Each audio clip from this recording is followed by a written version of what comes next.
القمر واللي تكوينه تم بمجموعة من الصخور اللي نتجت من الانفجار العظيم واللي فضلت تتجمع مع بعضها بفعل الجاذبية، واللي كانت رحلة الوصول ليه واحدة من أهم الأحداث العالمية تقريبا في التاريخ. مش بس مجرد الجسم المضيء اللي بنشوفه في السماء، لكنه عنده حكايات وأسرار ما كنتش تعرف عنها أي حاجة. أهلا بيكم في حلقة جديدة من مسلمايندز، واللي هنتكلم فيها عن 10 حقائق وأسرار عن القمر. وقبل ما نبدأ الحلقة ما تنساش تعمل لايك للفيديو وسبسكرايب للقناة عشان توصلك فيديوهاتنا الجاية كلها.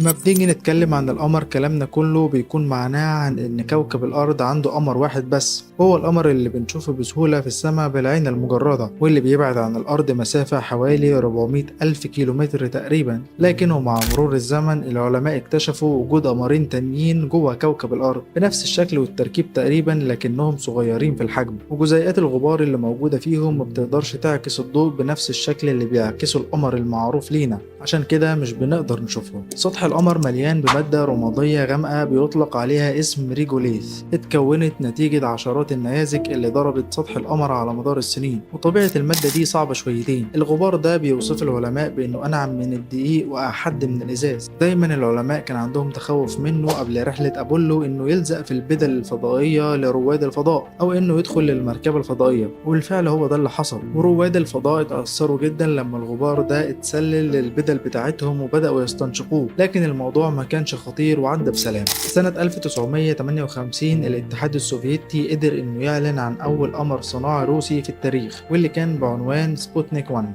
والخبر ده جنن الامريكان شويتين، وده لانهم كانوا مقتنعين ان الروس عاملين كده عشان يضربوا امريكا بالسلاح النووي من الفضاء، فبداوا يفكروا في اغرب حاجه ممكن حد يفكر فيها. الامريكان كانوا عايزين يفجروا سطح القمر بالسلاح النووي كنوع من انواع استعراض القوه قدام الروس، وبداوا فعلا في الاستعداد لده، بس الحمد لله ما وصلوش لاي حاجه. علماء الفلك ورواد الفضاء اللي طلعوا للقمر كانوا دايما بيدونوا ملاحظاتهم عن ان في اضواء غريبه بتظهر على سطح القمر بشكل عشوائي. الأضواء دي بتظهر باللون الأخضر مرة والأصفر مرة والأحمر مرة تانية. في الأول كان المجتمع العلمي بيعتبر إن ده جزء من الهلوسة البصرية اللي وارد جدا إنها تصيب رواد الفضاء، لكن مع الوقت وتكرار تسجيل الملاحظة دي بدأت الأوساط العلمية تعتمدها على إنها ظاهرة قمرية عابرة، لكن لحد دلوقتي ملهاش تفسير محدد. وقبل ما نكمل باقي كلامنا خلينا أفكرك يا صديقي تعمل لايك للفيديو وسبسكرايب للقناة. دعمك ليا هيخلينا استمر في تقديم المحتوى ده بأفكار أفضل إن شاء الله. الشكل اللي موجود عليه القمر دلوقتي واللي بيشبه لحد كبير شكل الليمونة مش هو الشكل اللي كان عليه القمر في بداية تكوينه من أكتر من 4 مليار سنة، لكن وبسبب عوامل جوية كتير وبسبب جاذبية كوكب الأرض للقمر بدأ القمر ياخد شكل الليمونة اللي موجود فيه دلوقتي. في نظريات كتير عن شكل القمر في بدايته، علماء بيقولوا إنه كان واخد شكل دائري بالكامل، وناس تانيين بيقولوا إنه كان في شكل مستطيل، لكن مفيش أي رأي قاطع في المسألة دي. في رحلة أبولو سنة 1969 الاتصال برائد الفضاء نيل أرمسترونج اتقطع لمدة دقيقتين، وفي خلال ال 120 ثانية دول العالم كله اللي كان بيتابع الحدث وقتها كان في توتر رهيب. يا ترى ايه اللي حصل في الوقت ده؟ اللي اتقال وقتها انه كان في خطأ في أنظمة الاتصالات، وبما ان الاتصال رجع بعد دقيقتين فمحدش ركز قوي في أسباب انقطاع الاتصال، لكن مع عودة أرمسترونج للأرض بدأ يحكي ان الاتصال اتقطع بشكل متعمد من الأرض بسبب الخوف والهلع اللي كان فيهم أرمسترونج بعد ما شاف كائنات غريبة أشبه بالفضائيين على سطح القمر.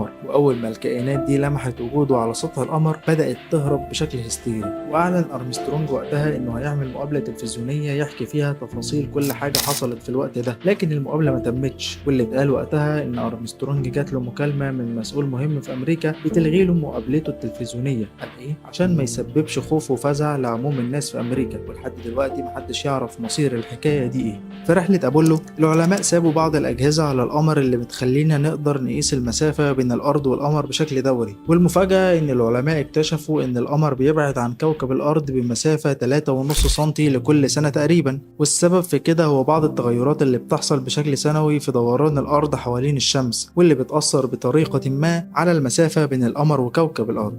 الصعود على القمر مرة تانية هو حلم بيراود كل وكالات الفضاء والدول الكبرى، لكن السبب الأهم اللي مخلي كل الناس خايفة من التجربة دي هو إنهم متوقعين غرق أي مركبة فضائية هتلمس سطح القمر بسبب كمية الغبار اللي كنا اتكلمنا عليها في أول الحلقة. والعلماء بيتوقعوا إن مع مرور السنين وصل عمق طبقات الغبار اللي موجودة على سطح القمر ل 18 متر تقريبا، ودي طبعا مسافة كافية إنها تغرق أي مركبة فضائية، وده طبعا واحد من الأسباب، لكن الأسباب كتيرة تانية ومتعددة. القمر أهميته فوق ما نتصور في حفظ الحياة على الأرض، وده لأن ليه دور مهم جدا في الحفاظ على المجال المغناطيسي للأرض، واللي بدوره بيحمي الأرض من أي عواصف شمسية. القمر بيبعد عن الشمس أكتر من 400 مرة من مسافة بعده عن الأرض، وبسبب قرب القمر من الأرض وحجمه الكبير فكوكبنا هو الكوكب الوحيد في المجموعة الشمسية اللي بيحصل فيه كسوف كلي للشمس وللقمر. في رحلة أبولو العلماء كانوا مكلفين إنهم يعملوا تجربة عشان يكتشفوا إيه محتوى القمر من الداخل، وكانت التجربة عبارة عن إنهم يولدوا اهتزازات بأي طريقة جوه القمر